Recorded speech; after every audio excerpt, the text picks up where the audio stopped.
تاریخی اسلامی کے حالات و واقعات اور شخصیات کے بارے میں مفید اور معلوماتی پروگرام سنیے۔ اسلامی انسائیکلوپیڈیا، تحریر سید قاسم محمود، پروڈیوسر عرفان بھٹی۔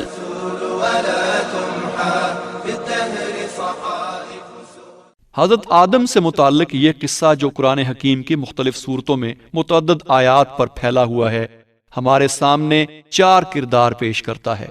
ایک خدا، دوسرے فرشتے، تیسرے شیطان اور چوتھے آدم۔ سر سید نے اس کی تشریح یوں کی ہے کہ انسان کی فطرت سے متعلق یہ حقائق ایک دلچسپ اور نہایت عمدہ بیان ہے۔ عام لوگ چونکہ فطرت کے راز سمجھنے کے قابل نہ تھے، اس لیے اللہ تعالیٰ نے ابتدا سے اس راز کو ایک ایسے دلچسپ قصے کے پیرائے میں بیان کیا ہے جسے ہر کوئی سمجھ سکتا ہے، اور یوں فطرت کے راز کا جو نتیجہ انسان کو حاصل ہونا چاہیے تھا وہ ہر شخص کو حاصل ہو جاتا ہے۔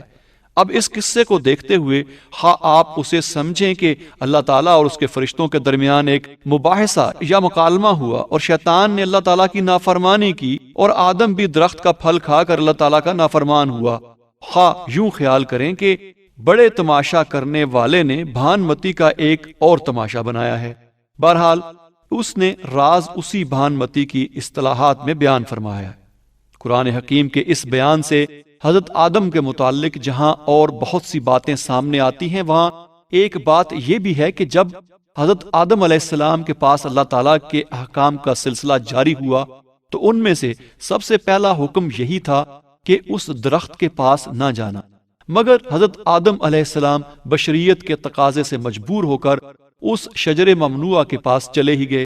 پھر وہ سخت پریشان ہوئے کہ ان سے اللہ تعالیٰ کے حکم کی جو خلاف ورزی ہوئی ہے وہ کوئی اچھی بات نہیں، چنانچہ انہوں نے اللہ تعالیٰ کی بارگاہ میں توبہ کی، جسے اس نے ازراہ کرم قبول کر لیا، اور آئندہ کے لیے دنیا میں لوگوں کی رہنمائی کے لیے انہیں اپنا پیغمبر منتخب کر کے غیبی طریقے یعنی کہ وحی سے ہدایت کا سلسلہ جاری کر دیا۔ اگرچہ قرآن حکیم میں احکام و قوانین کے ساتھ ساتھ کچھ قصے بھی اللہ تعالیٰ نے بیان فرمائے ہیں، جیسے کہ حکایت آدم علیہ السلام سے واضح، لیکن اس سے ہمیں یہ ہرگز خیال نہیں کرنا چاہیے کہ ان قصوں کا خارج میں کوئی وجود ہی نہیں، جنہیں اللہ تعالیٰ نے تمثیل یا روایت قرآن حکیم میں بیان فرمایا ہے۔ در حقیقت وہ حقائق کہ جن کا بیان کرنا کسی قصے میں ضروری ہوا ہے، گہرے غور و فکر سے اگر ہم دیکھیں گے تو معلوم ہوگا کہ یہی ان کا خارجی وجود ہے کہ جسے پیش کرنے کے لیے قصے کا سہارا لینا پڑا۔ اب سوال یہ پیدا ہوتا ہے کہ کیا واقعی اللہ تعالیٰ اور فرشتوں کے مابین مکالمہ ہوا؟ قول یعنی کہا کا لفظ عربی زبان میں اس بات کے لیے بھی استعمال ہوتا ہے کہ جو زبان سے نہ کہی گئی ہو۔ پھر اللہ تعالیٰ کا بندوں سے کچھ فرمانا اور الگ حیثیت رکھتا ہے، اور فرشتوں سے دوسری، حیوانات سے تیسری، اور زمین و آسمان سے باتیں کرنا چوتھی حیثیت ہے۔ پھر انسانوں میں بھی الگ الگ رنگ اور زبانیں ہیں۔ انسان کے ساتھ اللہ تعالیٰ وحی، الہام، خواب، عقل اور نہ جانے کن کن طریقوں سے مخاطب ہوتا ہے۔ اسی طرح انسان یہ نہیں جان سکتا کہ اللہ تعالیٰ نے فرشتوں کے ساتھ کس طرح باتیں کی۔ دوسری بات یہ کہ فرشتوں کا یہ کہنا کہ آدم کو پیدا نہ کر یہ فساد پھیلاتا اور خون گراتا ہے، بطور مشورہ نہیں، کیونکہ مشورہ دینا فرشتے کا کام نہیں، بلکہ یہ محض ایک حالت کا اظہار ہے کہ انسان سے خون ریزی عمل میں آئے گی۔ آدم علیہ السلام کو علم الاسماء عطا ہونے سے مراد طبی علم ہے۔ امام راغب کہتے ہیں کہ الاسماء سے مراد الفاظ، معانی، مفردات اور مرکبات سب ہیں، نیز اشیاء اور ان کی خصوصیات اور استعمال کا علم بھی اس میں شامل ہے۔ ظاہر ہے کہ اس امر کی روشنی میں سارا علم حضرت آدم علیہ السلام ہی کو عطا نہیں ہوا تھا، بلکہ بعض علماء کے نزدیک یہاں آدم سے مراد پوری نوع انسانی ہے جس نے علم بتدریج حاصل کیا۔ گویا اللہ تعالیٰ نے آدم کو مختلف اجزاء سے پیدا کیا اور اس میں یہ استعداد رکھی کہ وہ قسم قسم کے مدرکات، خواہ وہ معقولات ہوں یا محسوسات یا متخیلات یا موہومات، ان سب کو ادراک میں لا سکے اور اشیاء کی ذات کی معرفت اور ان کے خواص، ان کے اسماء اور علم کے اصول اور صنعتوں کے قوانین اور آلات کی کیفیت اس کے دل میں ڈالی۔ آدم علیہ السلام کا فرشتوں کو اسماء بتانا یہ معنی نہیں رکھتا کہ آدم علیہ السلام نے انہیں وہ علم دیا جو خدا نے نہ دیا تھا، بلکہ یہ ہے کہ انسان نے اشیاء پر تصرف کے ذریعے یہ ظاہر کر دیا کہ اسے کن کن باتوں کا علم ہے۔ چونکہ انسان نے دنیا کی اشیاء پر تصرف کیا اور انہیں استعمال میں لایا، لہذا ظاہر ہوا کہ وہ تمام دیگر حکمران ہستیوں یعنی فرشتوں وغیرہ سے بڑھ کر ہے۔ اس لیے ان تمام ہستیوں کو آدم کے آگے جھک جانا چاہیے، نیز آدم کو چاہیے کہ وہ ان سب کی تسخیر کرے۔ فرشتوں کا فرما برداری کرنا اور آدم کو سجدہ کرنے سے مراد یہی ہے کہ انسان نے فرشتوں کو بھی تسخیر کر لیا۔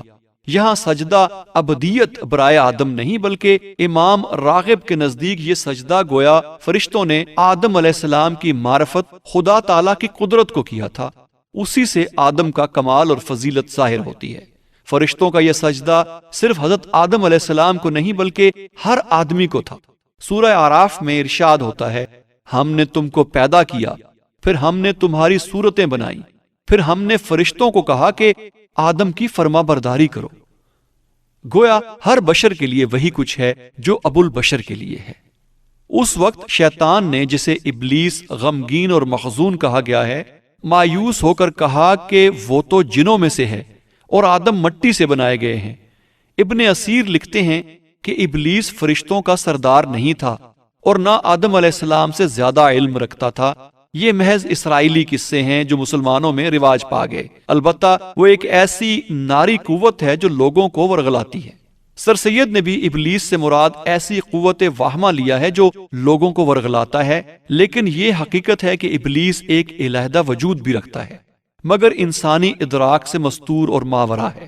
ابلیس سفلی خواہشات دل میں ڈالتا ہے، یہ بنی نوع انسان کے ساتھ لگا ہوا ہے۔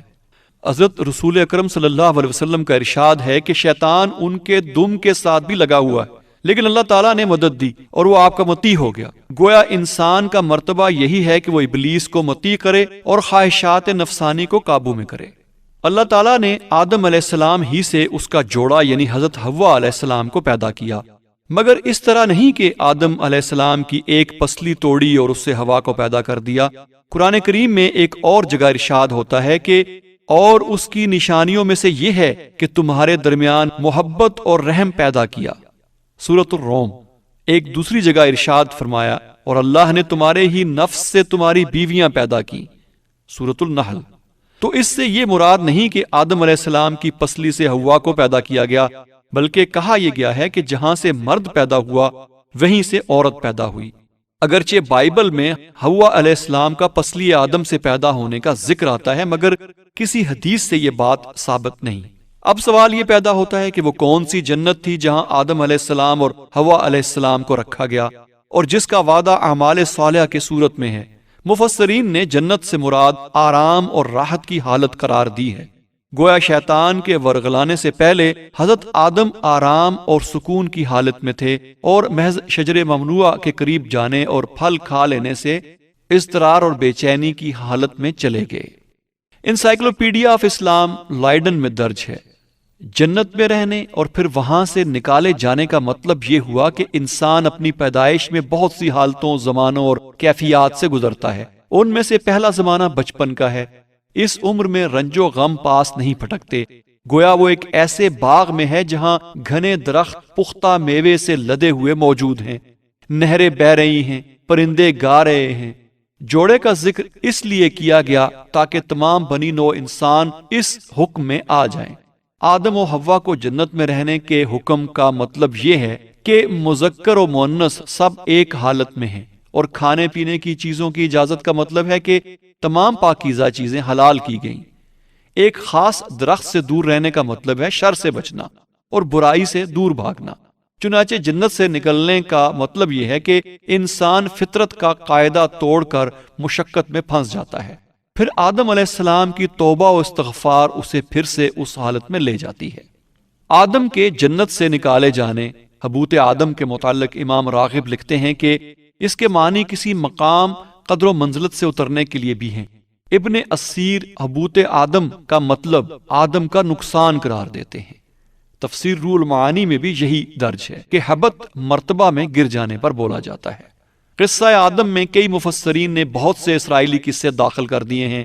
ایک یہ کہ شیطان سانپ یا چوپایا بن کر جنت میں داخل ہوا، حالانکہ قرآن حکیم کا انداز خطابت بتا دیتا ہے کہ شیطان کا طریقہ واردات وسوسہ اندازی تھا۔ نیز یہ کہ جو کچھ ہوا آدم کی لغزش ہے، لیکن یہ بات غلط ہے۔ یہاں لغزش نہیں بلکہ انسان کی فطری کمزوری کی طرف اشارہ ہے، اور پھر اس کا علاج یعنی توبہ استغفار سے انسان کو بتایا گیا تاکہ وہ دوبارہ قدر و منزلت پا لے۔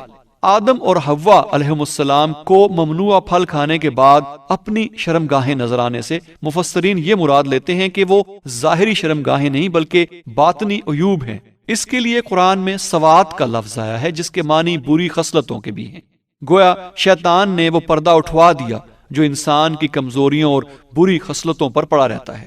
جنت کے پتوں سے اپنے آپ کو ڈھانکنے سے مراد یہ ہے جب آدم علیہ السلام کا لباس یعنی لباس تقویٰ اتر گیا اور ان کی کمزوریاں ظاہر ہو گئیں تو وہ اسے چھپانے کی کوشش کرنے لگے۔ تفاسیر اور قصص الانبیاء کی کتابوں میں قصہ آدم کے بارے میں جو معلومات بہم پہنچائی گئی ہیں ان کا بیشتر حصہ اسرائیلیات سے ماخوذ ہے، اس لیے ہمیں زمانہ ماقبل تاریخ کے واقعات کی چھان پھٹک کرتے وقت عقل سلیم اور استدلال صحیحہ کو مد نظر رکھنا چاہیے۔ اب ایک سوال اور پیدا ہوتا ہے کہ اگر یہ امر واقعہ ہے تو کیا یہ مقام جہاں نافرمانی سے پہلے حضرت آدم علیہ السلام اور حضرت اماں حوا علیہ السلام رہتے تھے اور جسے جنت کہتے ہیں خارج میں واقع تھی؟ اور اگر جواب اثبات میں ہے تو کہاں واقع تھی؟ اس سوال کا جواب قرآن حکیم کے حوالے سے بجز اس کے تھی اور ہے نہیں ملتا۔ موجودہ تورات کا بیان ہے کہ حضرت آدم علیہ السلام کی جنت دو نہروں کے درمیان آباد تھی۔ یہ جگہ دریائے جیہوں اور سیہوں کے دو آبے کے سوا کوئی اور نہیں ہو سکتی۔ اس بیان کی صحت سند کے طور پر تورات میں بیان پیش کیا گیا ہے کہ خدا نے مشرقی عدن میں ایک باغ لگایا اور اس میں آدم کو رکھا۔ عدن سے ایک دریا نکلتا ہے جو اس باغ کو سیراب کرتا ہے، پھر وہاں سے تقسیم ہو کر اس سے 4 دریا اور بہنے لگے۔ ایک دریا نیشون جو سرزمین حویلہ کو گھیرے ہوئے تھا، دوسرا دریا جیہوں جو سرزمین کوس کو محیط تھا، تیسرا دریائے ہرافل جو اشور کے مشرقی جانب رواں دواں ہے، اور چوتھا دریائے فرات۔ بعض مفسرین تورات کا خیال ہے کہ نیشون اصل میں بحر ہند کا نام ہے اور عدن کا نام اس کے ساحل پر واقع ہے۔ بعض کہتے ہیں کہ دریائے جیہوں اصل میں دریائے نیل کا نام ہے اور یہ مصر میں واقع ہے۔ اس لیے یہ ماننا پڑے گا کہ حضرت آدم علیہ السلام کی جنت مصر میں واقع تھی۔ قطع نظر ان سب باتوں کے ماہرین آثاریات کی رائے یہ ہے کہ حضرت آدم علیہ السلام اور حضرت اماں حوا علیہ السلام شہر طیب حورا میں پیدا ہوئے جو بلاد النہرین کے شمال مشرق میں واقع ہے۔ کچھ عرصہ ہوا اس شہر کی کھدائی ہوئی تو پتہ چلا کہ اس جگہ کم و بیش 8 شہر آباد ہو کر مرور ایام سے تباہ ہو چکے ہیں۔ آدم اور حوا جنت سے نکل کر کس مقام پر پہنچے اس بارے میں قرآن مجید اور احادیث صحیحہ خاموش ہیں۔ عام روایات یہ ہیں کہ وہ سرندیپ یعنی کہ لنکا میں اتارے گئے اور حوا جدے میں، پھر آدم عرب میں آئے اور عرفات میں حوا سے ملاقات ہوئی، پھر وہ زمین پر ایک مدت تک رہے۔ محققین کی رائے یہ ہے کہ حضرت آدم کھیتی باڑی کر کے زندگی بسر کرتے تھے، ان کی بہت سی اولادیں ہوئیں۔ بڑے بیٹے کا نام شیس تھا، وہ مصر کی جانب دریائے نیل کے کنارے پر آباد ہوئے۔ ان سے جو اولاد ہوئی وہ حضرت آدم علیہ السلام کی پہلی نسلیں کہلاتی ہیں۔ ان کا رنگ کالا تھا، چنانچہ حبشی اور مدراسی لوگ اور اسی رنگ روپ کے دوسرے تمام قبائل۔ حضرت آدم اور دوسرے تمام قبیلے حضرت آدم علیہ السلام کی پہلی نسلوں ہی کی اولاد ہیں۔ پھر جب رنگ کچھ صاف ہو گیا تو منگول خون کے افراد آئے۔ سفید رنگ کے قوموں کا اجرا حضرت نوح سے ہوا۔ تورات کے بیان کے مطابق حضرت آدم علیہ السلام کی عمر 930 سال تھی۔ حضرت آدم علیہ السلام کی وفات اور حضرت نوح کے درمیانی مدت 1026 سال بنتی ہے۔ علماء تاریخ کا بیان ہے کہ حضرت نوح علیہ السلام کے 3 بیٹے مشہور ہوئے، ایک سام، دوسرے حام، تیسرے یافس۔ سام کی اولاد نے صحرا نشینی اختیار کی اور اس سے آگے مختلف سامی قبیلے پیدا ہوئے۔ حام کی اولاد پہلی قوموں کو دھکیلتی ہوئی دریائے نیل کے ساحل پر آباد ہوئی اور اس کا تھوڑا سا حصہ ہندوستان میں گجرات اور کاٹھیا واڑ میں پایا جاتا ہے۔ مصر کے لوگ بعد میں حبشہ کی طرف دھکیل دیے گئے۔ یافس کی اولاد عرصے تک مشرقی یورپ اور مغربی ایشیا کے مغربی پہاڑوں میں ماری ماری پھرتی رہی۔ پھر ان تینوں ہی اولادوں کے اختلاط سے ایشیائے کوچک میں ایک علیحدہ جغرافیائی قوم آباد ہوئی جو آریہ کہلاتی ہے۔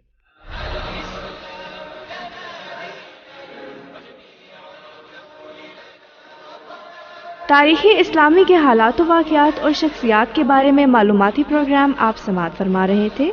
اسلامی انسائکلوپیڈیا، تحریر سید قاسم محمود، ریکارڈنگ انجینئرز واجد محمود، شاہد وقار، آواز و پروڈیوسر عرفان بھٹی، پیشکش Riphah institute of media sciences, Riphah international university.